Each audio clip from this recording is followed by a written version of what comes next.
What's good, everyone? My name is Manny Max. I'm the resident R&B god over at Craftmaster Productions, where we provide context in a world full of content.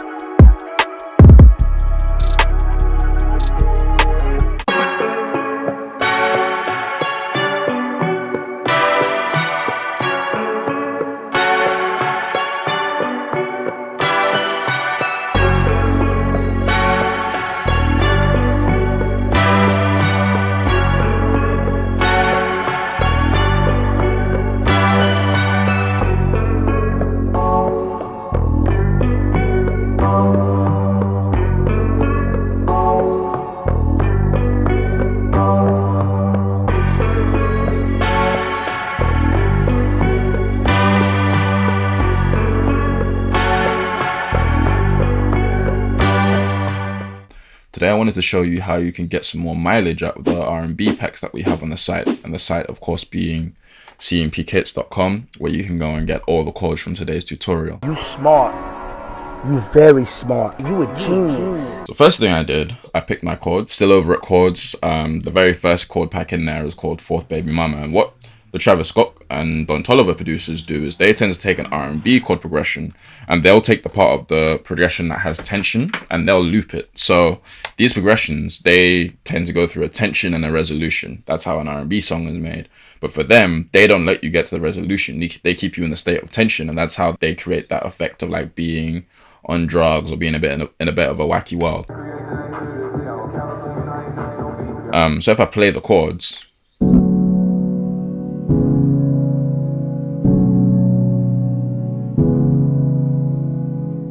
see how that comes to a resolution really nicely. But if I loop the middle bit,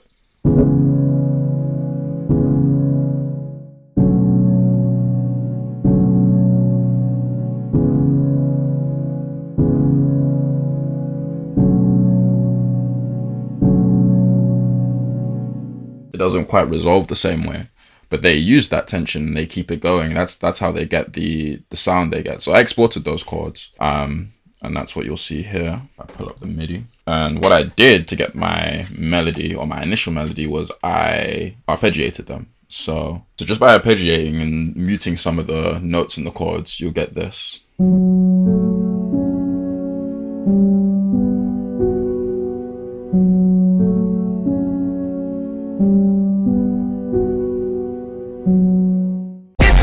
Already that's starting to sound like something that Travis Scott or Don Toliver would use, right? I feel like a lot of the difference between these R&B songs and these Travis Scott songs is also the sound design. And one thing they always use, either a guitar or a guitar sounding instrument.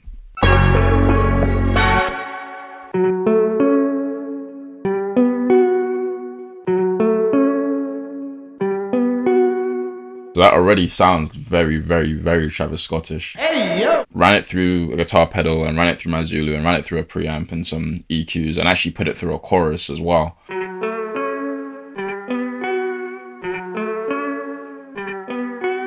So we're ready, we're in the vibe. Then what I did was I actually panned it to the left and I've got a delay. Well, if you've seen my template video, you'll see what is happening with this delay, saying what actually is being done. But I've panned the delay to the right, so then it widens the field. So we're working with a mono signal, but it doesn't sound thin and mono when you add these effects in.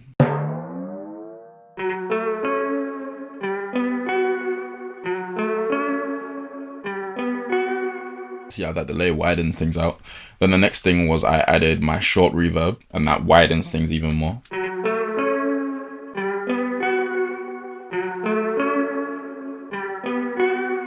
And the very next thing I did was I added percussion. I've been trying to add more percussion to samples just so I can get good at adding percussion to samples. All I did was filter out some of the lows with this EQ, and then I put decibel on it. Decibel's also filtering the highs. I've actually got the cutoff a little bit lower than 2 kilohertz. Usually I use one of the presets, like the ASR10 preset or the MPC 60 preset, but in this case I didn't feel the need to. I just used the down sample. I mean, it's only a few knobs. It's not you don't have to use a preset every time. And then I like to add reverb to my percussion samples when I'm making a sample. So if I now add that to the guitar,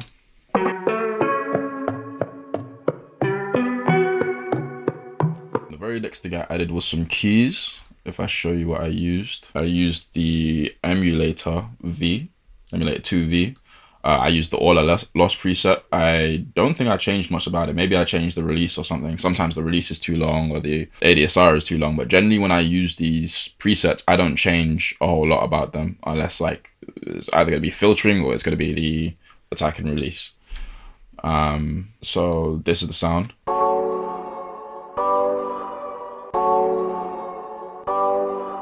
What I did again was ran it through my guitar pedal, some EQ, and now again you've got a mono signal.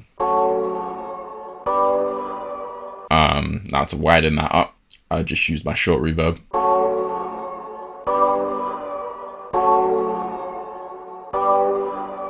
Now it's meant to be a bit of a wide sound, but I did still pan it to the right a little bit. And then I also wanted more highs out of it, so I just doubled it up with another keys sound. And I've panned that one to the left. So if I...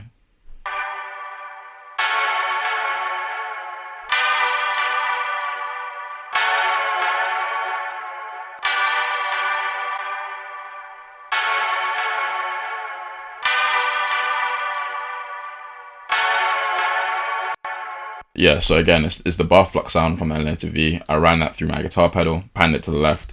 It just adds something. And then I... Obviously, because it's panned to the left, I wanted a reverb that's panned to the right.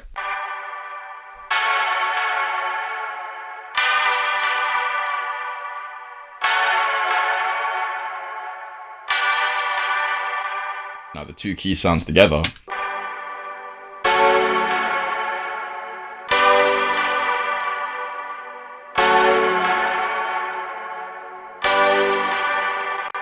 You see how even though they're both mono signals, it doesn't sound thin or small or anything at all. It sounds big and wide and everything it needs to.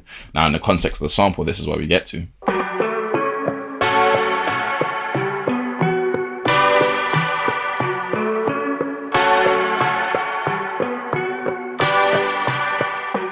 One thing to note here is that I'm using a composition technique called question and response.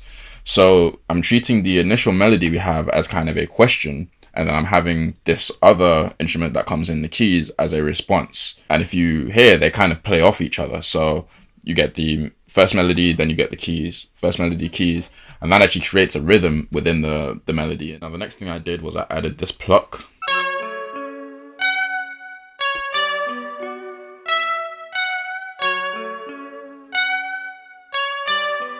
So what I used for the Pluck Melody was Alpha Piano from, again, Emulator V. I feel like when I'm making samples, what I like to do is I like to pick one keyboard and just stay with it. It's the same thing as if I had a physical synth, like I would probably stick with the one because you know all those sounds are going to go together. So if I play you what I got, and I'll show you the MIDI as well while I was just playing.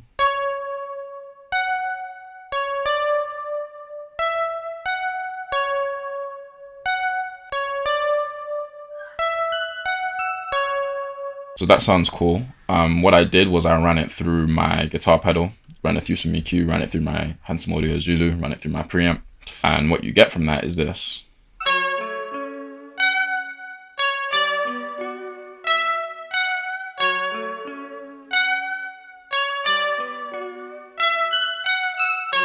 So for the most part, it's just giving you that really good lo-fi effect. It's giving you what RC20 would sound like if it was expensive with some chorus. Then what I did was I panned it to the right. You know, I believe in panning. I'm an engineer. You know, I'm something of a scientist myself. I put halftime on it on 40% because I feel like the sound of a lot of this Travis Scott stuff is just halftime.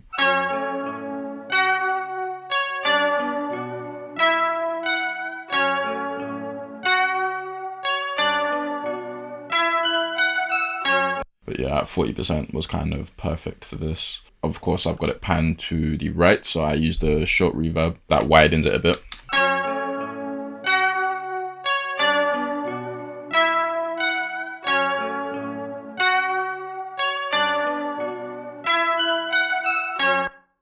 Then where we get elite is where I use my self-oscillating delay. And the self-oscillating delay is panned way more to the left. And that really just widens everything out. So if I play you that.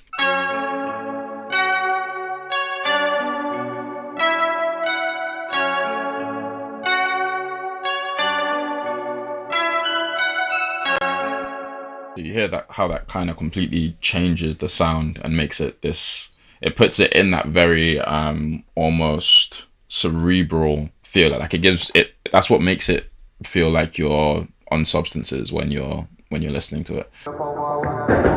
And Mike Dean, if you listen to the way he mixes even Travis Scott's vocals, there's a lot of big delays and throws and stuff like this. So I wanted to really tap into that.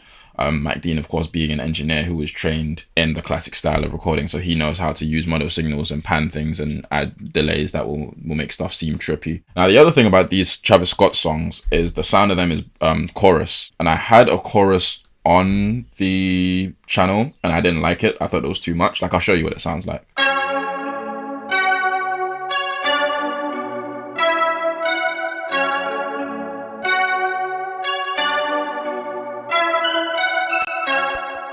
Which in itself does sound cool, but I think it's doing too much. So I put the brigade on ascend instead. That way I can always have a dry wet.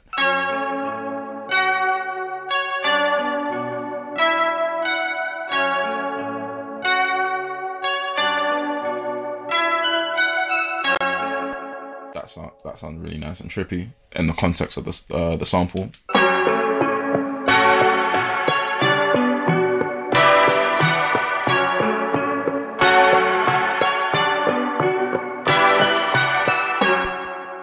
Then I added this lead. It's not really doing much. It's just panned all the way to the left. It's kind of this little whine. I added halftime just under 60%. I cut the highs out and I cut the lows out, but then I boosted.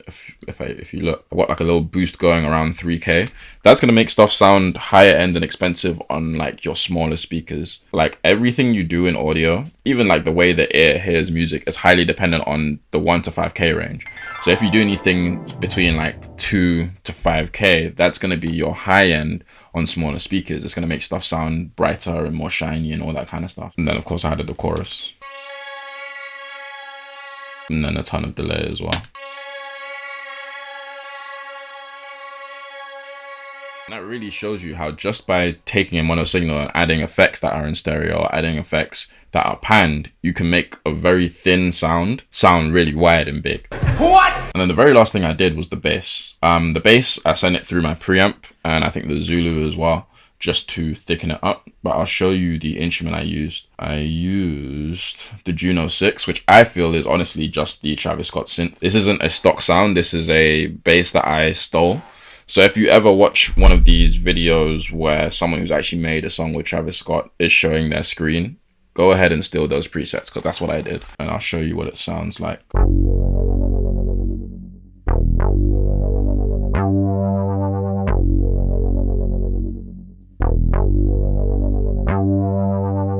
So it's got cool little delays and stuff in it.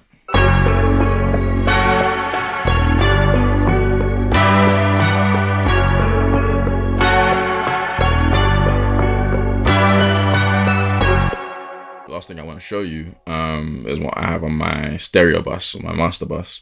So Mark EQ, legendary 40 Hertz band. I'm giving it like 3 dBs. If I actually turn these off and then I'll turn them on.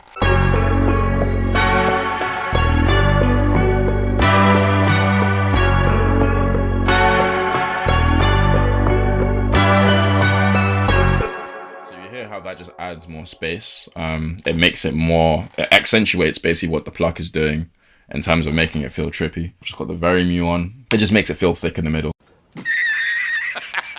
And like it's supposed to feel very tubey. And tube is very much about like mid range, like your 400-500 hertz up to your 2K is where I hear it anyway, and it gives it this really nice tone.